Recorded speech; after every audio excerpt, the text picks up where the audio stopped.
Hello friends, welcome to my stars classes. आज मैं आपको क्लास 12th फ्लेमिंगो बुक का फर्स्ट चैप्टर पढ़ाऊंगी। चैप्टर का नाम है द लास्ट लेसन। इस चैप्टर के राइटर हैं, इस चैप्टर के author Alphonse Daudet. He was born in 1840 and died in 1897। Alphonse Daudet was a French novelist, यानी वो फ्रेंच लैंग्वेज में नॉवेल्स लिखते थे। नॉवेल्स होती है वो स्टोरीज़ जो रियल नहीं होती है, इमेजिनेशंस होती हैं और लोगों के बारे में होता है या कोई इवेंट।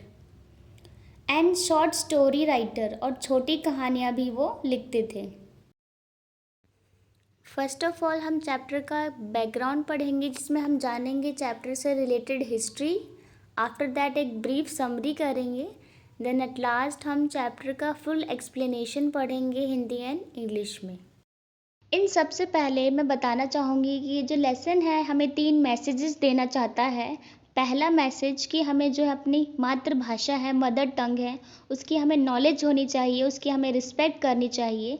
एंड सेकंड मैसेज कि हमें जो है अपना काम कल के लिए पोस्टपोन नहीं करना चाहिए। We should never delay our work for tomorrow. हमें कोई भी काम जो है कल के लिए डिले नहीं करना चाहिए।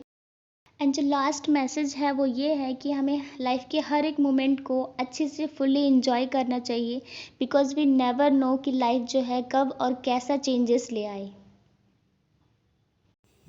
सो let's know the background first. The last lesson is set in the days of the Franco Prussian war. ये जो चैप्टर है द लास्ट लेसन, ये उन दिनों पे बेस है, यानी ये उन दिनों की स्टोरी है जब फ्रांस और प्रशिया में युद्ध हुआ था 1871 में। फ्रांस जो है यूरोप कॉन्टिनेंट का, यूरोप महाद्वीप का एक देश है। एंड प्रशिया जो है उस समय यूरोप के कई देशों को मिला के प्रशिया बना था। यानी जिन देशों को मिला के प्रशिया बना था, जिन पार्ट्स को मिला के, वो इस समय जो है जर्मनी, पोलैंड और ऑस्ट्रिया के नाम से जाना जाता है। प्रेजेंट समय में जो है प्रशिया नाम का कोई साम्राज्य अस्तित्व में नहीं है। Let's know with this map. इस मैप में जितना पोर्शन लाइट येलो से मेंशन है, जितना पोर्शन लाइट येलो से कलर्ड है, वो पूरा पार्ट प्रशिया है, प्रशिया का साम्राज्य है। एंड नीचे जो ब्लू कलर से इंडिकेट कर रहा है पार्ट, वो फ्रांस है। तो फ्रांस और प्रशिया में युद्ध हुआ था, जिस युद्ध में फ्रांस जो है हारा गया एंड प्रशिया उस युद्ध को जीत गया। उस युद्ध में जो है बिस्मार्क प्रशिया की साइड से लीड कर रहा था। बिस्मार्क का पूरा नाम ऑटो वन बिस्मार्क है। ही was born in 1815 and died in 1898।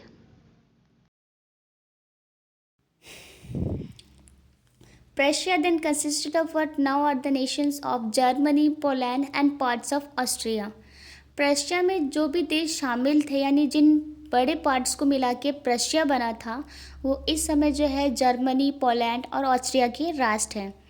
In this story, the French districts of Alsace and Lorraine have passed into Prussia's hand.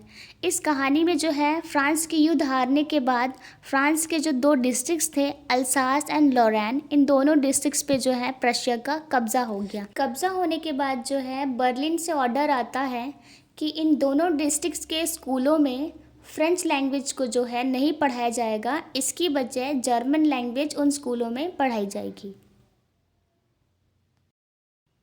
तो बेसिकली ये जो कहानी है, स्टोरी है, वो अल्सास डिस्ट्रिक्ट के एक स्कूल की कहानी है। और ये उस दिन की स्टोरी है जिस दिन आखिरी बार लास्ट टाइम जो है उस स्कूल में फ्रेंच लैंग्वेज को पढ़ाया गया।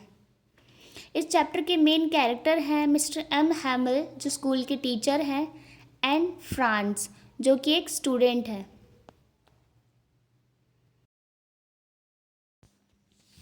So let's read the summary. France was very let that day and he has not done his homework. France जो है उस दिन स्कूल के लिए काफ़ी लेट होता है एंड उसने अपना होमवर्क भी कंप्लीट नहीं किया हुआ था। And thinking to bunk the school, इसलिए उसके माइंड में जो है स्कूल बंक करने का थॉट आता है। बट किसी तरीके से वो उस थॉट से बाहर निकलता है और स्कूल के लिए आगे बढ़ जाता है। When he pass the town hall, जब वो आगे टाउन हॉल को क्रॉस करता है, he saw a crowd in front of the notice board. एक भारी भीड़ देखता है वो नोटिस बोर्ड के सामने। But he ignored and hurried off to school, but उस भीड़ को वो इग्नोर करता है और आगे स्कूल के लिए बढ़ जाता है। Then he reach the school and found everything like Sunday morning. उसके बाद फ्रांस जो है स्कूल पहुंचता है और सब चीज़ें उसको संडे जैसा लगता है। इतनी शांति होती है कि मानो आज संडे हो। Then he entered in the classroom. उसके बाद वो अपने क्लासरूम में एंटर करता है and got very surprise to see his teacher and back benches. उसके बाद वो अपने टीचर्स को देख के और पीछे के बेंचेस को देख के बहुत ज़्यादा शॉक हो जाता है। वो क्यों शॉक होता है और क्यों उसको उस दिन संडे जैसा फील होता है, ये हम चैप्टर के फुल एक्सप्लेनेशन में पढ़ेंगे। After that mister M Hamel talk about the notice. उसके बाद जो है मिस्टर एम हैमल उस नोटिस के बारे में बताते हैं सबको कि क्या बर्लिन से ऑर्डर आया है कि फ्रांस के 2 डिस्ट्रिक्ट्स जो है अल्साज एंड लॉरेन, इन दोनों डिस्ट्रिक्ट्स के स्कूलों में फ्रेंच लैंग्वेज को नहीं पढ़ाया जाएगा और कल से जो है जर्मन लैंग्वेज उसकी बजाय पढ़ाई जाएगी और कल से नए टीचर्स भी जर्मन के आ जाएंगे। France got very shocked and felt sad. France जो है ये सुन के बहुत ज़्यादा शॉक हो जाता है और दुखी हो जाता है। That day he taught everything with patience. उस दिन जो है मिस्टर एम हैमल सब कुछ पेशेंस के साथ पढ़ाते हैं, बहुत धैर्य के साथ और बहुत एक्सप्लेनेशन के साथ। And every one also attend the last French class very attentively. और हर कोई जो है उस लास्ट फ्रेंच क्लास को बहुत अच्छे से अटेंड करता है, बहुत ध्यान से सुनता है। While teaching he got very emotional towards French language. पढ़ाने के दौरान मिस्टर एम हैमल बहुत इमोशनल हो जाते हैं फ्रेंच लैंग्वेज के लिए। And he said that we must guard this beautiful language among us and never forget it.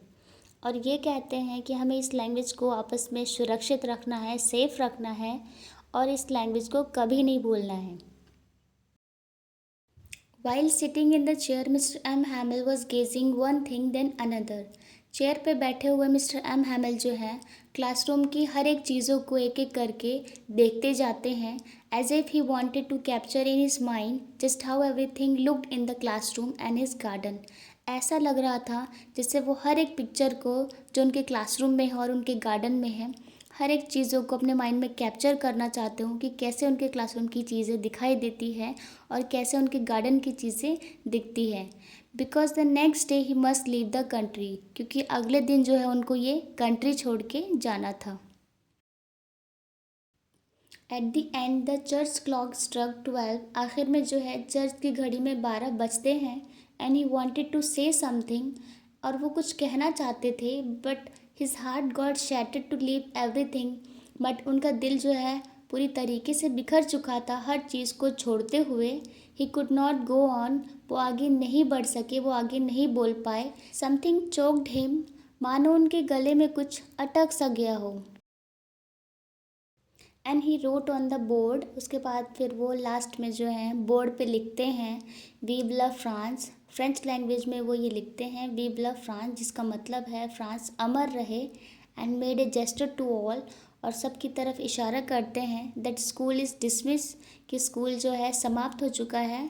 You may गो, कि तुम सब जो है जा सकते हो। तो ये तो थी एक ब्रीफ समरी चैप्टर की। अब हम चैप्टर का फुल एक्सप्लेनेशन पढ़ेंगे ताकि और डीपली और अच्छे से हम चैप्टर को समझ सकें और एग्ज़ाम्स के जो क्वेश्चंस हैं उनको इजीली अटेंड कर सकें, क्योंकि एग्ज़ाम्स के क्वेश्चंस जो हैं वो इस तरीके के पूछे जाते हैं। फॉर एग्ज़ाम्पल कि फ्रांस ने जो है आते वक्त अपने रास्ते में क्या देखा, या फ्रांस मिस्टर एम हैमल को देख के, पीछे के बेंचेस को देख के उस दिन क्यों शॉक हो जाता है, या फिर क्यों उसको जो है उस दिन संडे जैसा फील होता है। एंड मिस्टर एम हैमल ने जो है अल्सेस के लोगों के लिए क्या बड़ी प्रॉब्लम बताई। कई बार 1 मार्क्स में ऐसे भी क्वेश्चन पूछ लिए जाते हैं। फॉर एग्ज़ाम्पल कि फ्रांस ने कबूतरों के बारे में क्या कहा, या मिस्टर एम हैमल के गार्डन में किस तरीके के पौधे लगे हुए थे। एंड मिस्टर एम हैमल ने जो है उस दिन कैसा लुक बना रखा था, किस तरीके की ड्रेसअप पहन रखी थी, या फिर फ्रांस जो है बुलेटिन बोर्ड के सामने जब गुजरता है तो उसका कौन मजाक बनाता है, कौन उसको आवाज़ देता है। तो ये तो थे कुछ एग्जाम्पल्स, कुछ क्वेश्चंस, और भी इस तरीके के कई डीपली क्वेश्चंस पूछे जाते हैं, जिसके लिए पूरा चैप्टर का हर एक पैराग्राफ पढ़ना बहुत ज़रूरी है। So let's begin. चैप्टर का फुल एक्सप्लेनेशन हम स्टार्ट करते हैं। उससे पहले बता दूं कि पूरी स्टोरी को फ्रांसी बताता है। फ्रांसी जो है नरेट करता है स्टोरी को।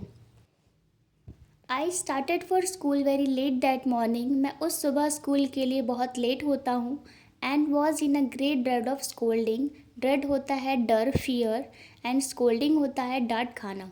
तो मेरे में जो है डांट खाने का बहुत डर था, फियर था, specially because mister M Hamel has said that he would question us on participles. Specially जो है मेरे टीचर से, मिस्टर एम हैमल से, कि उन्होंने कहा था कि आज वो पार्टिसिपल्स पे जो है क्वेश्चंस पूछेंगे।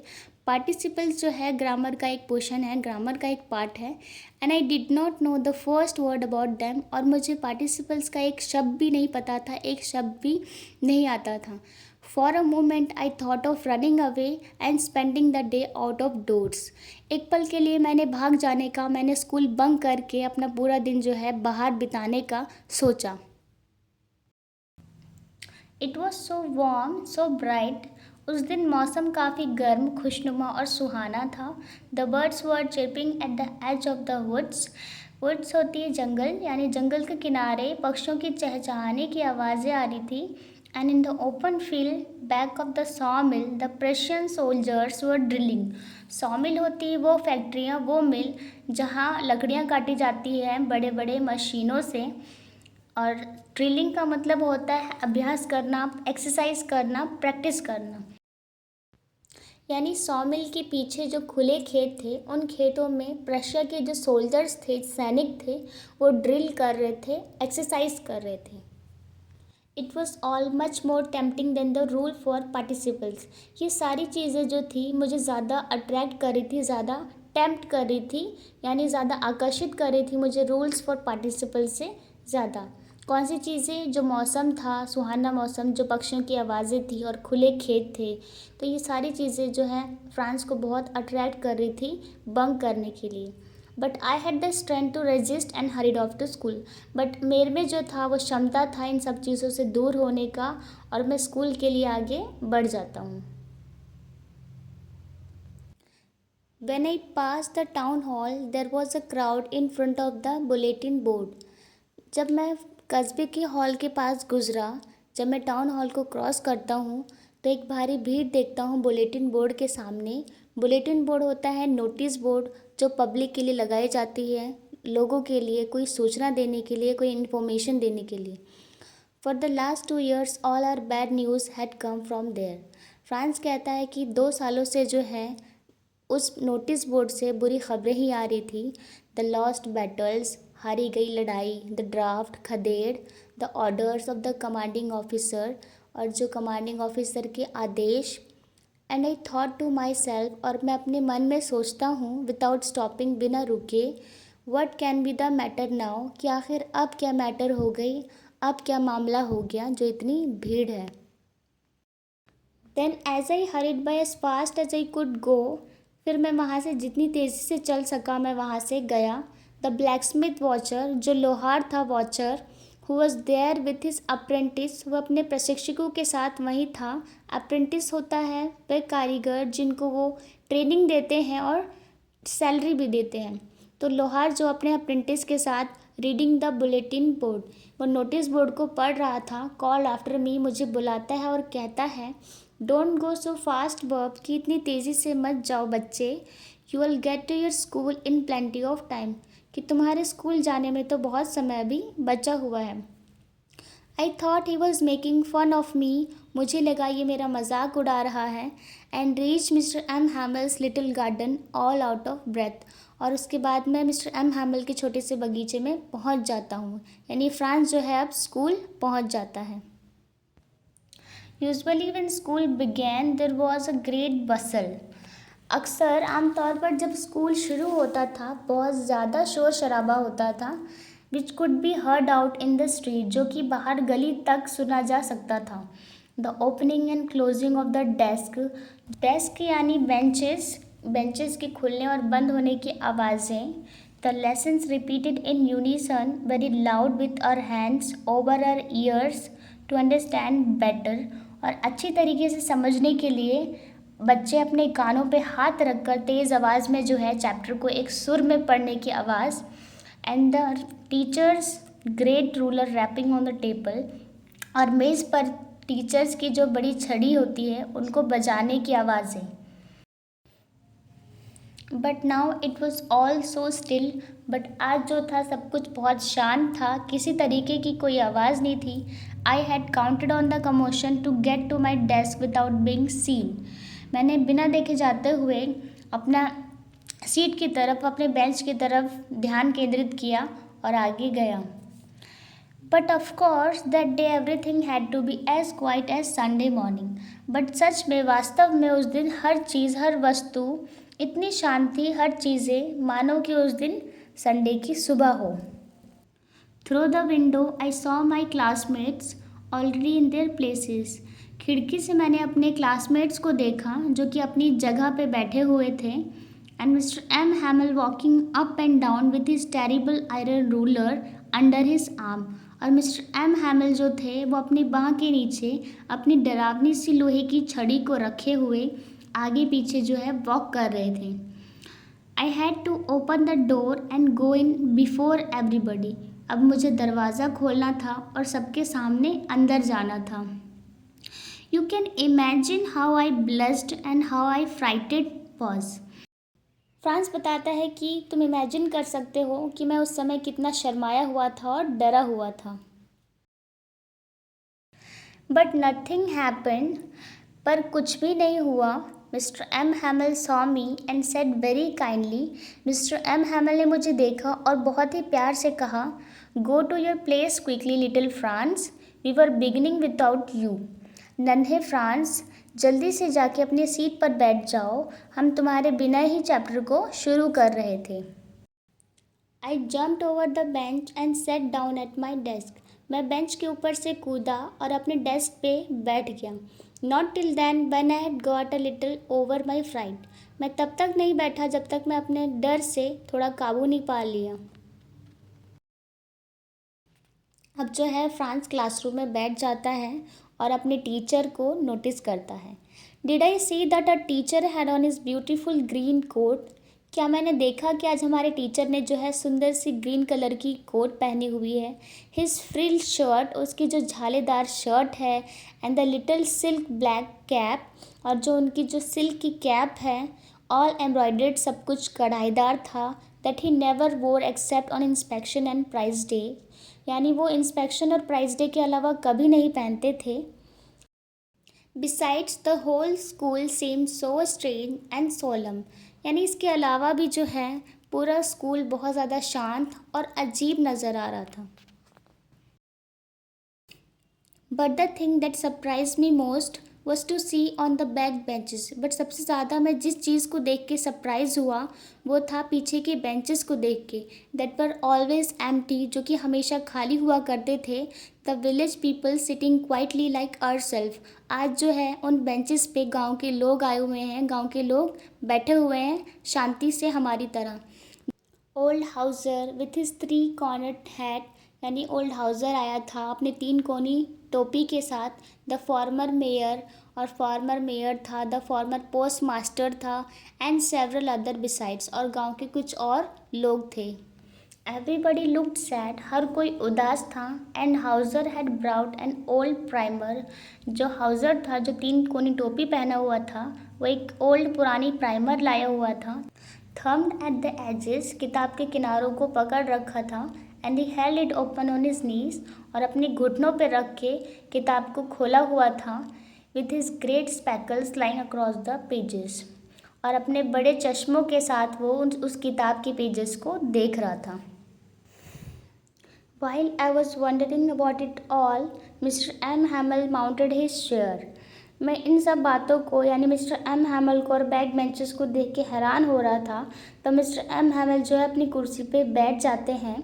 And in the same grave and gentle tone which he had use to me, और उसी आवाज़ में, उसी गंभीर आवाज़ में जो वो मेरे लिए यूज़ करते थे, कहते हैं, my children this is the last lesson. कि मेरे बच्चे, आज जो है ये तुम्हारा आखिरी फ्रेंच लेसन है। आई शैल गिव यू, जो मैं तुम्हें पढ़ाऊँगा। The order has come from Berlin, because Berlin से जो है आदेश आया है कि अल्सास एंड लॉरेन डिस्ट्रिक्ट के स्कूलों में फ्रेंच लैंग्वेज को नहीं पढ़ाया जाएगा और जर्मन लैंग्वेज पढ़ाई जाएगी। The new master comes tomorrow, कल से तुम्हारे नए टीचर आ जाएंगे। This is your last French class, आज तुम्हारा लास्ट फ्रेंच का लेसन है। I want you to be very attentive, और मैं चाहता हूँ कि तुम सब जो है बहुत ध्यान से इस क्लास को अटेंड करो, ध्यान से सुनो। What a thunderclap these words were to me, ये सारे शब्द जो थे मेरे लिए बिजली की ताली जैसा था मेरे कानों में। ओ द रेचेस, रेचेस का मतलब होता है दुरात्मा यानी पापी लोग। रेचेस जो है फ्रांस इसमें प्रेशियन सोल्जर्स के लिए यूज़ करता है जिन्होंने वो नोटिस लगाया हुआ था। That was what they had put up at the town hall, France कहता है कि तो वो पापी लोगों ने जो है नोटिस बोर्ड में ये सूचना लगाई हुई थी। अब जो है फ्रांस वो न्यूज़ सुनने के बाद बहुत ज़्यादा गिल्टी फील करता है, बहुत ज़्यादा अफसोस करता है। माई लास्ट फ्रेंच लेसन, मेरा आखिरी फ्रेंच का लेसन। वाई, क्यों? I hardly knew how to write, मैं तो बहुत मुश्किल से लिखना सीखा था। I should never learn any more, क्या अब मैं आगे कभी नहीं सीख पाऊँगा। आई मस्ट स्टॉप देयर, अब मुझे यहीं रोकना होगा।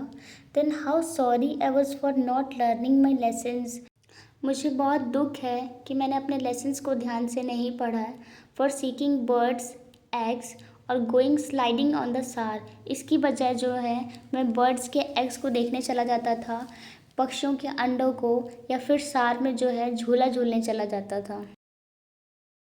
माई books that had seemed such a nuisance a while ago, मेरी किताबें जो मुझे बोझ लगा करती थी कुछ समय पहले, सो हैवी टू कैरी, बहुत भारी लगती थी मुझे लाने को। My grammar, my history of the saints, मेरी ग्रामर की बुक और इतिहास संतों का। Were old friends now that I could not give up, मेरे पुराने दोस्त, मैं ये सब नहीं छोड़ सकता हूँ। And Mr. M. Hamel too, the idea that he was going away, और Mr. M. Hamel और ये विचार कि वो हमसे दूर जा रहे हैं, that I should never see him again, क्या मैं इनको अब कभी दोबारा नहीं देख पाऊँगा, made me forget all about his ruler and how cranky he was, और क्या मुझे ये सब कुछ भूलना होगा कि उनकी छड़ी और कितने सीरियस है वो। Poor man, it was in honor of this last lesson that he had put on his fine Sunday clothes. तो इसलिए जो है मिस्टर एम हैमिल ने इस लास्ट लेसन की रिस्पेक्ट में आज ये फाइन संडे क्लोथ्स पहना हुआ है। And now I understood why the old man of the village were sitting there in the back of the room, France कहता है कि अब मैं समझ सकता था कि क्यों जो है गांव के बूढ़े लोग क्लासरूम के पीछे बैठे हुए थे। It was because they were sorry too that they had not gone to school more. ऐसा इसलिए था क्योंकि वे सब भी जो है उदास थे और वे ज़्यादा स्कूल भी नहीं गए थे। It was a way of thanking our master for his 40 years of faithful service. ये हमारे टीचर को जो है 40 साल से अपना सर्विस देने के लिए धन्यवाद करने का जो है तरीका था उन लोगों का। And showing their respect for the country that was there no more. और हमारी कंट्री के लिए वो रिस्पेक्ट शो करते हुए जो है आए हैं आज, वो कंट्री जो उनका अब नहीं रहा। While I was thinking of all this, I heard my name call.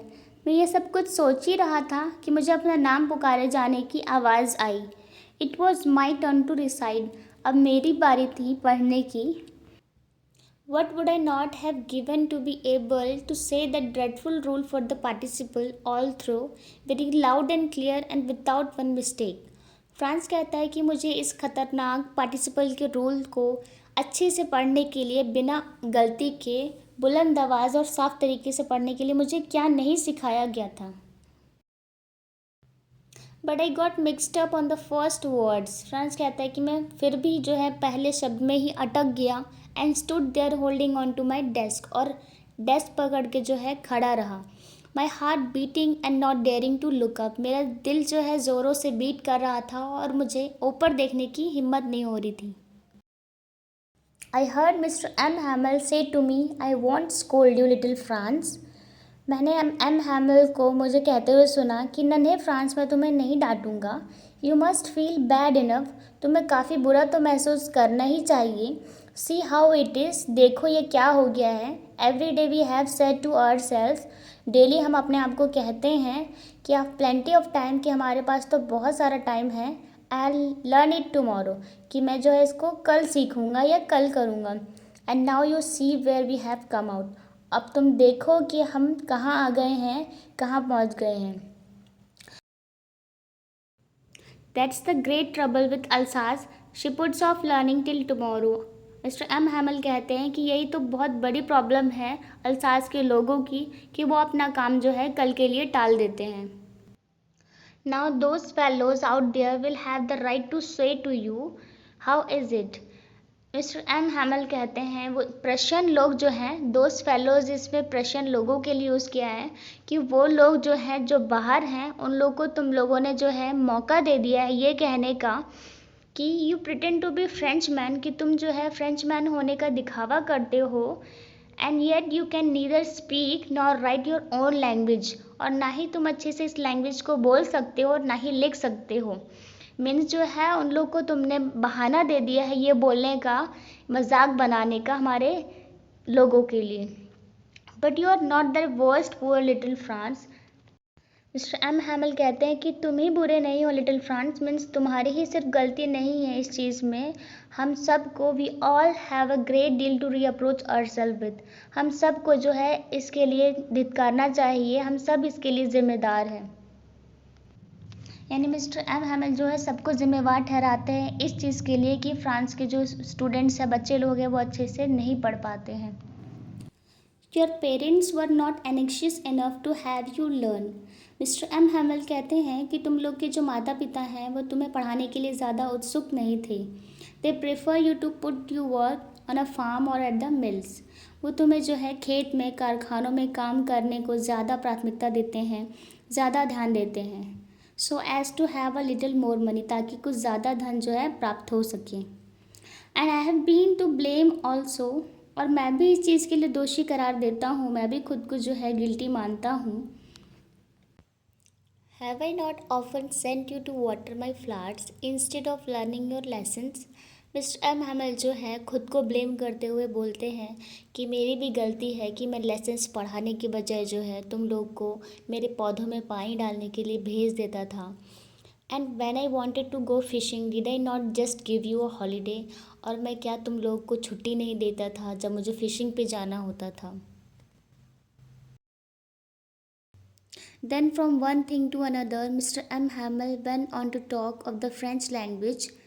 इसके बाद जो है एक बात के बाद दूसरी बात जो है mister M Hamel France language के बारे में बात करने लगते हैं, saying that it was the most beautiful language in the world, ये कहते हुए कि फ्रेंच जो है सबसे सुंदर लैंग्वेज है, the most clearest and most logical language, कि सबसे ज़्यादा स्पष्ट और सबसे ज़्यादा तर्क संगत लैंग्वेज है, that we must guard it among us and never forget it, हमें जो है इस लैंग्वेज को आपस में सुरक्षित रखना है, सेफ रखना है और कभी नहीं भूलना है। Because when a people are enslaved, as long as they hold fast to their language, it's as if they had the key to their prison. क्योंकि जो है जब लोग गुलाम हो जाते हैं, जितनी मजबूती से वो अपनी लैंग्वेज को, अपनी मदर लैंग्वेज को जो है पकड़ बनाए रखते हैं, मानो उनके पास जो है हर जेल की चाबी हो, हर कैद की जो है चाबी हो। Then he open a grammar and read us our lesson. उसके बाद मिस्टर एम हैमल जो है ग्रामर की बुक खोलते हैं और हमें हमारा पाठ पढ़ाते हैं। I was amaze to see how well I understood it. France कहता है कि मैं बहुत हैरानी में था कि मुझे सब कुछ बहुत अच्छे से समझ आ रहा था। All he said seemed so easy so easy, जो कुछ भी वो पढ़ा रहे थे मुझे बहुत ज़्यादा ईजी लग रहा था, बहुत ही आसान। I think too that I never listen so carefully. मैंने ऐसा भी सोचा, मुझे ऐसा भी लगता है कि शायद मैंने इतने ध्यान से कभी सुना ही नहीं था। And that he never explain everything with so much patience. और कहता है कि मिस्टर एम हैमल ने जो है कभी इतने धैर्य से, इतने एक्सप्लेनेशन से कभी पढ़ाया ही नहीं था। It seemed almost as if the poor man wanted to give us all he knew before going away.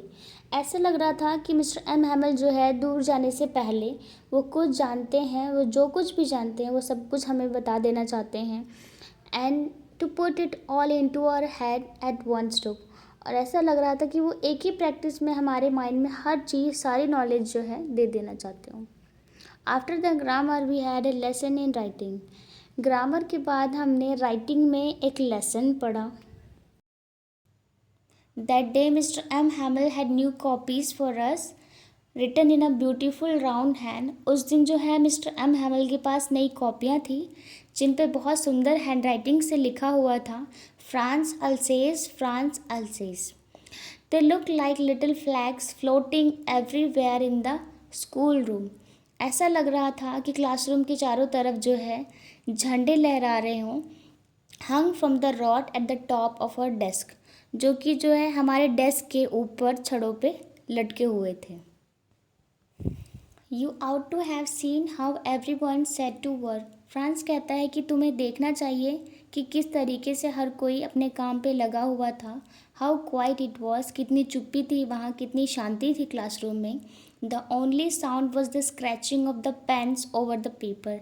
सिर्फ जो आवाज़ हो रही थी वो केवल पेन के कागज़ पे चलने की आवाज़ थी। Once some beetles flew in but nobody paid any attention to them. Classroom में जो है एक बार कुछ बीटल्स उड़कर अंदर आ जाते हैं। बीटल्स एक प्रकार का इंसेक्ट होता है, कीड़ा होता है, उड़ के आ जाता है क्लासरूम में, बट किसी ने भी जो है उन बीटल्स की तरफ ध्यान नहीं दिया। Not even the littlest ones who work right on tracing their fish hooks. France कहता है कि क्लासरूम में कुछ छोटे बच्चे भी बैठे हुए थे जो कि मछली पकड़ने की जो छड़ी है उसकी पेंटिंग बनाने में लगे हुए थे। कहता है कि उन लोगों ने भी, उन बच्चों ने भी जो है उन बीटल्स की तरफ ध्यान नहीं दिया, उन कीड़ों की तरफ जो क्लासरूम में उड़कर आए थे। As if that was French too, ऐसा लग रहा था कि वो बीटल्स भी जो हैं वो फ्रेंच के हैं।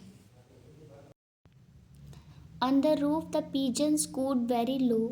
छत पे जो है बहुत धीरे से कबूतरों की गुटरगू करने की आवाज़ें आ रही थी।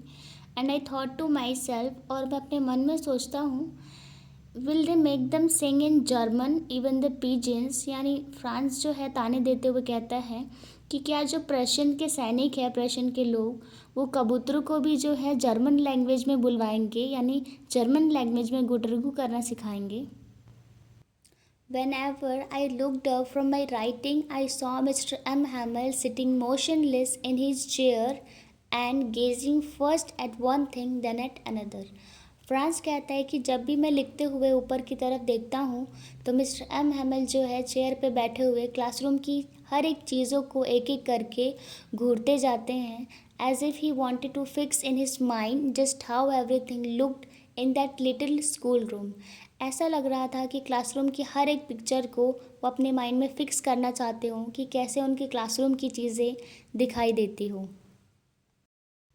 Fancy for 40 years he had been there in the same place.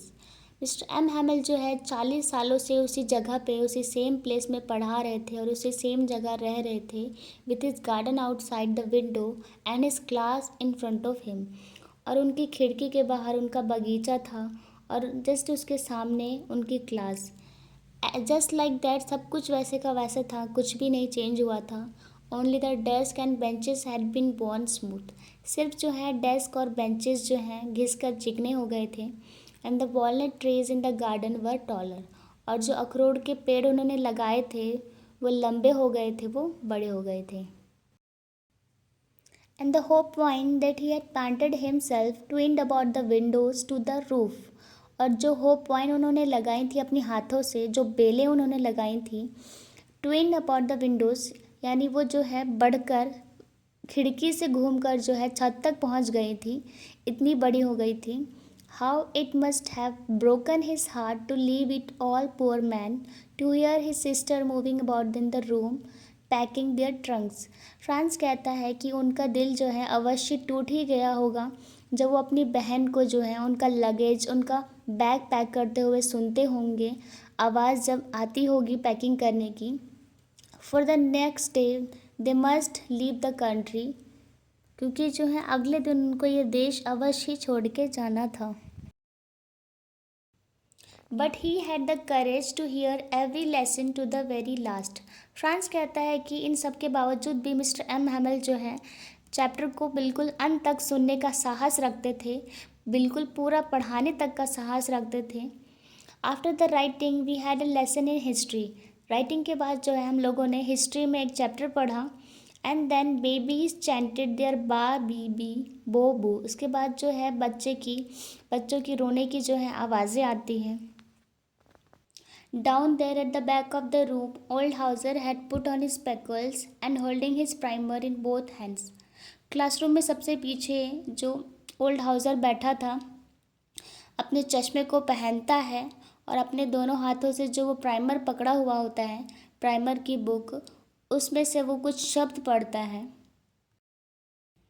You could see that he too was crying.